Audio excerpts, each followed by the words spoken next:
STV news, आवाज बुलंदियों तक। कि नहीं अटल गया? आज व्यवस्था बिगड़ गई कि नहीं बिगड़ गई? आज हमारे युवाओं के पास रोजगार है कि नहीं है?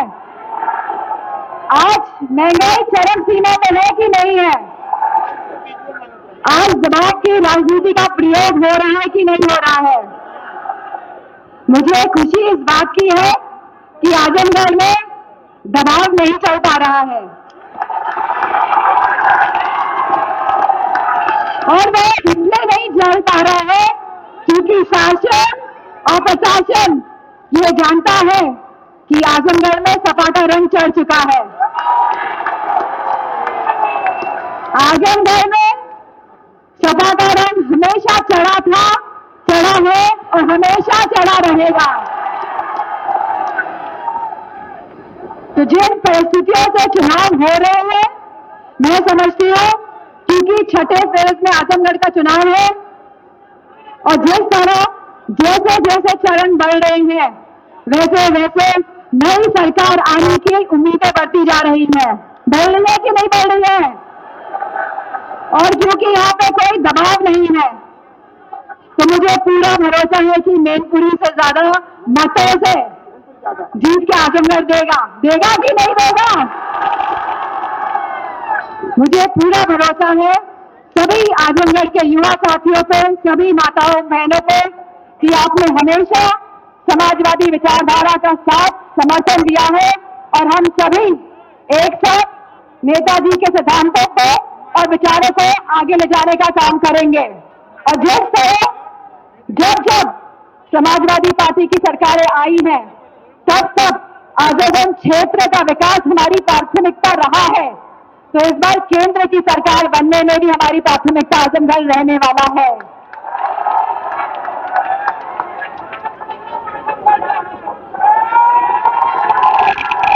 तो नंबर 1 आजमगढ़ में आना चाहिए, होगा कि नहीं होगा?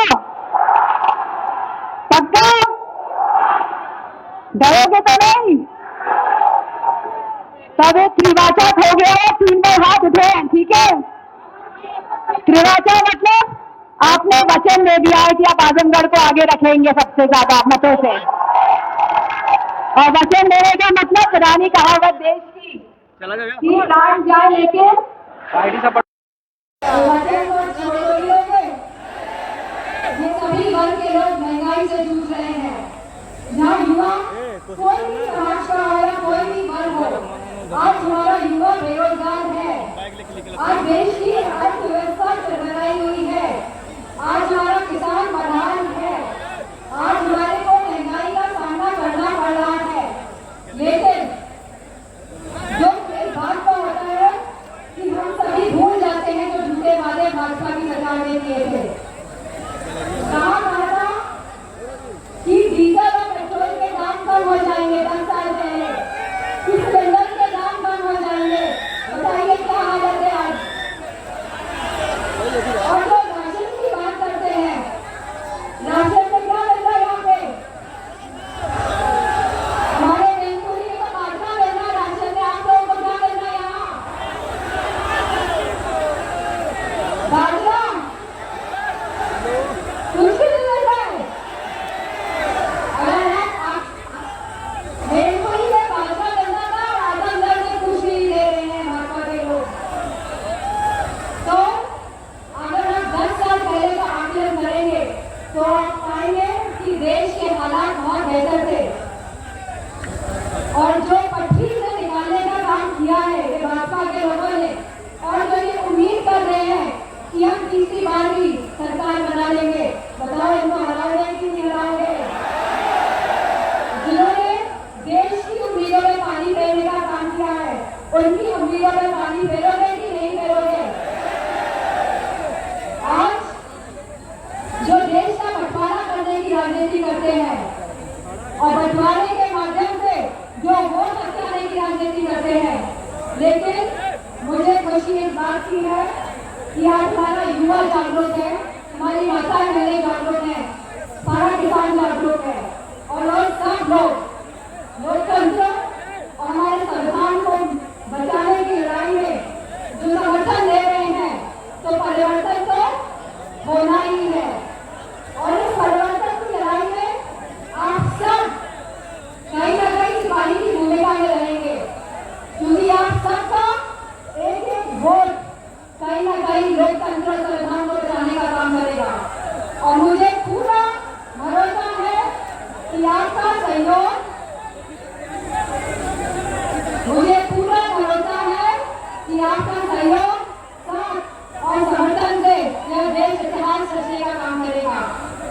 युवा कह रहे हैं कि पेपर लीक के बारे में बताइए, बताइए कितनी बार पेपर लीक हुआ उत्तर प्रदेश में? एक बार, दो बार तो गलती मान लेते हैं, लेकिन 9 बार 10 बार पेपर लीक हुआ तो ये गलती नहीं है, ये षड्यंत्र है। और कहीं ना कहीं नौकरी के माध्यम से जो आरक्षण करना चाहिए हमारे युवाओं को, कहीं ना कहीं ये अधिकार का भी साधन है। आज जो माहौल चरण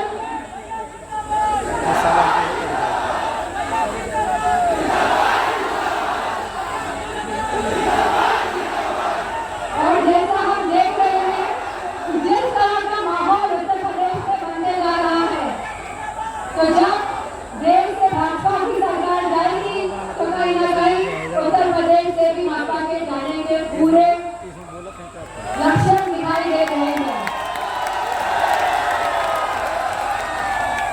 और जब देश में गठबंधन की सरकार बनेगी, इंडिया गठबंधन की, तो सबसे पहले तो ये जो अग्निवीर योजना लेकर आई है, लोग जिन्होंने हमारे जवानों का सम्मान दिलाने का काम किया है, जिन लोगों ने देश का सम्मान दिलाने का काम किया है, सबसे पहले अग्निवीर योजना को निरस्त करने का काम किया गया है।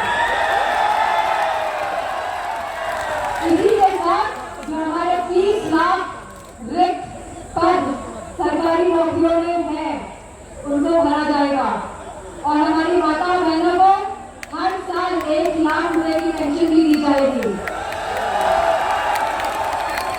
और मैं समझती हूँ कि परिवर्तन से ही अब देश का सुधार होगा और मुझे पूरा भरोसा है आजमगढ़ की इस पावन धरती में कि आपका सहयोग, साथ और समर्थन से इंडिया गठबंधन की सरकार तो बनी रही है, लेकिन आप सबके साथ सहयोग और समर्थन से आप ऐतिहासिक जीत हमारे प्रत्याशी नरेंद्र यादव को दिलाने जा रहे हैं।